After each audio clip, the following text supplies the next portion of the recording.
What's going on, y'all? My name is Powerful Noun, and today I want to talk to you guys about PvP utility items. These are items that, while not giving you any kind of real stat advantage most of the time, can be used to make plays in the right situation and turn what could have been a loss into a win. First, I'm going to talk to you about items you can get from quests or things that you can farm. Then I'm going to talk about items you can get from crafting professions, from engineering to tailoring to alchemy. A quick disclaimer though, you don't need these items to win in PvP. You can win without them. Having these items simply puts you on an even playing field of everyone else that has them, because most of the time people are going to be farming them. And they increase your odds of winning in situations where you have a disadvantage. So if you're outnumbered or you're low on cooldowns, these items can really turn the tide in those situations. Plus, they're really fucking fun. They're worth getting if you want to have a good time in vanilla PvP, in my opinion. Up first is the Skull of Impending Doom. This item increases your run speed by 60% for 10 seconds, and it also drains 100 to 500 health and mana every 2 seconds for that duration. The speed increase is great, but the bonus effect is the health drain. This item, when used correctly, will break most forms of CC on your character. Hunter traps, blinds, polymorphs, intimidating shout. These are all CC forms of CC that are broken by damage. So once you're out of the CC, you can simply cancel the effect by right clicking the buff off, or a simple cancel or a macro, and switch back to your normal offhand. This item is a simple quest reward. You can get this item from a relatively long chain that starts in the Badlands. You have to go and talk to a dwarf named Theldurin the Lost, and you want to pick up the quest Solution to Doom. And what you have to do is you have to go outside of the Ultimate Instance, the cave that's outside of the Ultimate Instance, and you're going to go deep inside just before you get to where you can jump off to where the entrance is, but instead you're going to go to the left. There'll be a bunch of dwarves down there, but there's a little like casket thing, a small box, to where you will pick up this tablet.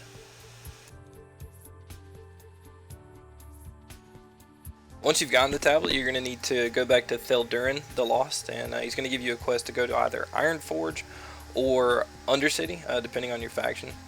At this point, that NPC will give you the quest the Star, the Hand, and the Heart.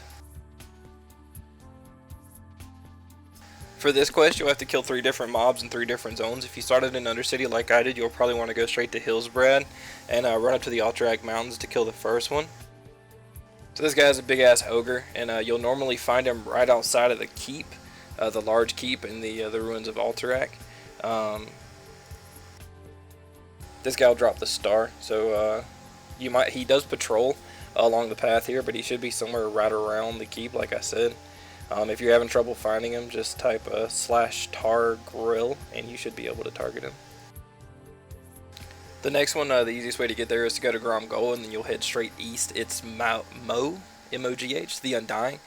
He's a troll that you'll find at the troll camps over here on this side of the map. Killing him will get you the heart for the quest. The last item is dropped by an NPC called Dagon. It's the Hand of Dagon, and he's going to be in Dustwallow Marsh. The shrine to summon him is at the largest island in the northern part of the map. It's separated from the landmass. It's just a bunch of islands in the top there. And you'll have to get an item called the Enchanted Sea Kelp to summon him. So you'll have to kill the Murlocs in the area to collect that item. It has a relatively low drop rate, so prepare yourself for the grind. But every once in a while you can go up there and somebody has tried to summon him and they've died. So sometimes you'll luck out, but for the most part you'll have to grind that item out. Once you've gotten the last item, you'll go back to your respective NPC depending on your faction in Ironforge or in Undercity. He will give you the book to take back to Theldurin the Lost in the Badlands, and once you go and turn that into Theldurin, he will give you the Skull of Impending Doom. The next item I'm going to be talking about is Magic Dust. This item, when used on an enemy player in PvP, puts them to sleep for about 10 seconds. I shouldn't have to explain why this is useful, but I will anyway. This is going to give you time to heal up. If you're a stealth class, you can re-stealth, you can bandage, you can eat, you can use Evocate if you're a mage. It's a great on-demand CC that doesn't share a DR with most other CCs that the characters have in the game. This item is farmed from a low-level NPC in the zone Westfall. The NPC is called the Dust Devil, and they're somewhere around level 18 to 19. They're actually kind of high level for the zone, so most low-level characters will want to stay away from them. But if you're a high-level character, You can go out there and farm them pretty easily. The drop rate is kind of low. Most of the time, if I clear the entire zone on every spawn, I'm getting like maybe one per entire route. So you have to be patient if you want to get them, but they're worth it. And they actually sell for quite a bit on the auction house as well. So if you're looking for some easy gold when you've just started on the server, it's a good place to start. I'll include a map that I've actually edited myself. I've spent a lot of time farming these on Nestarius, and the databases that I found online weren't exactly correct for all the spawns. So the dots that you see there are where they spawn at, and also the red circles are the ones that I've added myself. Next up are going to be the engineering items, starting with my favorite of all the engineering items, the Goblin Rocket Helmet. This item works exactly like magic dust. It incapacitates the target for 10 seconds and creates space to help you get back into an advantageous position. You do have to be an engineer to use this item. The two cons to this item are it knocks you down whenever you use it, stunning you for like half a second, and it has a 20-minute cooldown, so be careful how you use it, but don't be afraid to experiment. Up next are the spell reflectors. These come in 3 different flavors: Ice, Shadow, and Fire. These will reflect any targeted spell of the same type element, as well as some AoE, including Psychic Scream and Cone of Cold. For you melee out there, you can also use a Frost Reflector to reflect Hunter's Frost Traps, and it will trap them inside of the trap, but it does DR with some of your CC. The Netomatic Projector is another space creator. It's a simple, on-demand route that will hold a target in place. You can escape and heal up or reset a fight. Use offensively, it can hold a target in place to keep them from kiting you. If you're a ranged class and you use this offensively, it's normally a free win versus a class that can't get out of a route. This item also has to be made by an engineer and can only be used by engineers. There's also a small chance of this item backfiring, but it's not often. The grenade is probably the most commonly known and commonly used utility item in the game. It drops a small bomb on a target and incapacitates them for 3 seconds. Great for interrupting a spell or stunning so you can get a spell off. Also an engineering only item. Spider Belt is a lesser known item, but one I felt deserves recognition nonetheless. It's crafted by a tailor, and it's extremely cheap. You can usually get it for 1 to 2 gold on the auction house. This item will get you out of a route and make you immune to roots for 5 seconds. It has a 30-minute cooldown, which is pretty long, but it's still great in a clutch situation. I don't use it much on my druid, but I've used it quite a bit on my hunter. It'll get you out of Frost Nova, improved hamstring, improved wing clip.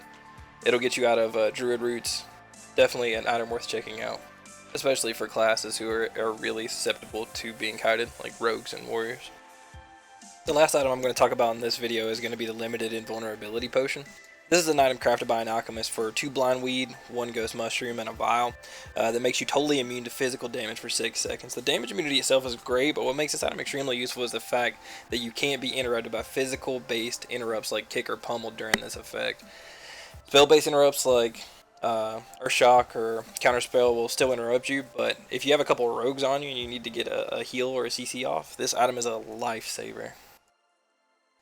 So I want to end this video by reiterating that you don't need these items to win in PvP. These items just give you a small edge over other players that don't have them and put you on an even playing field of the players that do. That being said, you probably wouldn't catch me dead playing without at least a couple of these items. They're just so great, man. Like, they're so hard to pass up. You really shouldn't. This also isn't all the items. These are just the ones that I use most of the time, especially the engineering ones. I use those pretty much every fight. Like, I have an item that I can use, I'm using it. Wanted to say a big thank you to all the people that watched my last video and all the people that have been checking out my channel the last few days. You guys are awesome. Thank you for all the comments. Thank you for liking my videos. It's excellent. Thank you. Gonna leave you guys off with a little 2-minute clip of a druid versus rogue duel that I had with the rogue Herco a few days ago, because I didn't get to include it in my last video. Druid versus rogue are always my favorite duels. They definitely give me the most challenge out of the physical based classes, so hopefully you guys will enjoy it. Thank you again for watching.